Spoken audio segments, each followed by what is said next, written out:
Yeah, totally. You are not going to connect with everybody. We know personality clashes are real things. So yeah, I like your advice. See if you can get somebody within your clinic to, like, if they're a better match, like set them up with them. If not, you're not going to win them on, and it's just kind of like accepting that.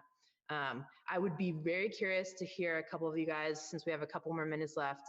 One of the main things that I used to really think about was that section about success and failure. So what actually makes a successful physical therapist? Because I kind of like opened that section with what's a good physical therapist, but I'd be curious what you guys thought was success. Because sometimes it was sold to us that you should be able to get people better within like 3 sessions.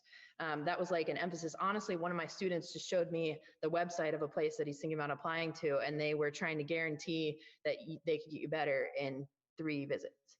So it's kind of one of those things like, does it make you successful if you get somebody better faster? Does it make you successful if you get 100% of their pain gone?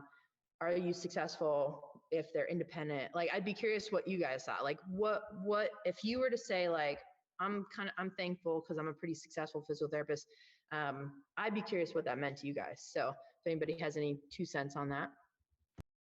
Yeah, that kind of resonates with me. I think success is allowing people to reach their goals. So how can you facilitate the best care possible, right? So I don't think it's what I think is success for them, it's what they think their success is. So like always asking them, what's your goal for PT in every eval, right? Or even if that means it ends up being a referral to somewhere else that will get them the care they need, I still consider that success because it's going to better them in the long run. So I think at the end of the day, it's what's needed for that patient and what their goals are is what success ultimately is, no matter the length of time it takes. An 80-year-old is going to take longer, unfortunately, than a 20-year-old with back pain. It's just kind of what it is. So having a visit limit, I think that's not reasonable. Yeah, totally. I think that's awesome. Spot on. Whatever the patient's looking for, and then do to meet those goals. Anybody else have anything different? I think, or in addition, I should. I was gonna say for me, I think back to the CI I had where I work now before I went to R2P, and like what I took from my experience with him was I feel like success can also mean just like having very meaningful connections with people.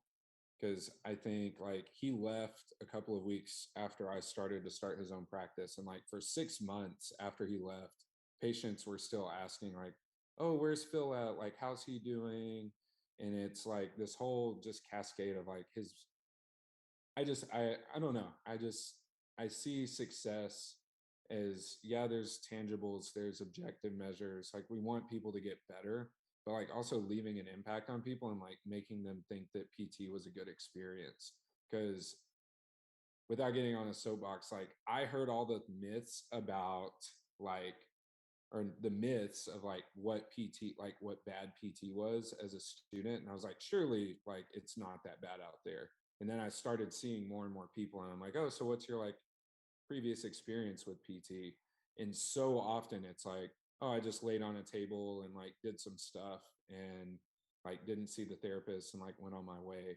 And it's like that's not successful therapy. Even if you like your pain is alleviated, to me that's not a successful experience. Like success is leaving an impact and making an impact on people. And at the end of the day, I think it's context dependent, like Zach mentioned too, because some people don't care about the connection. But I think that's kind of what my goal is I think that's like a broad net to cast, is like, can I at least make an impact in some way? Yeah, at the end of the day, it is the people from your community that you are getting to talk to. Honestly, the first day you're gathering a lot of information. The rest of the time is a lot of small talk and a little bit of teaching. So you are getting to know people. You know their kids' names, you know their grandkids' names, you know what they do on the weekends, you know what they think about when the weather's coming and if their knee's telling them that it's going to be cold tonight. So you do get to know them. So it's funny because like normally in social settings, you are getting to know someone over a board game or over a drink or over, a party or whatever, but literally our job is just like a social hangout.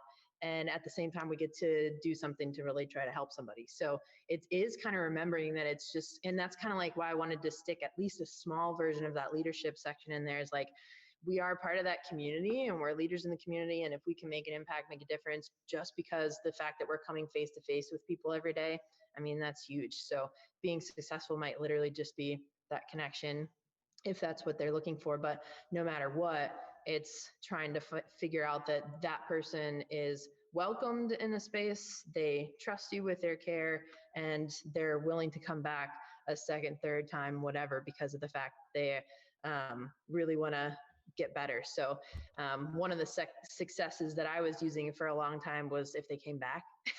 Because like I lived and worked in a rural place for a while that I got a lot of no-shows and started getting a little hurt about things. So I realized I can't always use that as success either. So I've used many different things throughout my career as success. Getting people 100% better, I realized was a very limited dream very quickly. But then, yeah, things like that. Can I just make a connection? Can I lead them in a couple of different ways? Can I just be a welcoming face for them?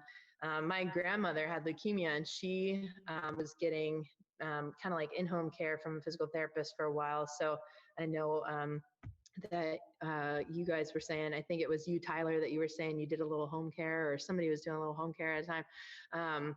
My grandmother's PTs, she said, like, kind of towards the end of her life, she said, those guys are my best friends right now. She's like, they are the people that come, that see me every day, and they know what I think about my grandkids and whatever. So it was like meaningful to her, not that they were giving her PT, but that they were a person who were like asking her how her day was. So and again, like, we'll probably get to more and more of that over the next couple sections, and that fourth module in particular, where we're talking about like the psych-soc side of people. But yeah, it's a big deal to figure out like what you feel is success, so that you don't start getting disappointed in yourself, especially you new grads. Like, define success for yourself in a very open-ended way. If you're very stringent and very strict about it, it's very easy to get disappointed in yourself, or feel like you're not doing well, or feel like you're disappointed with how things are going.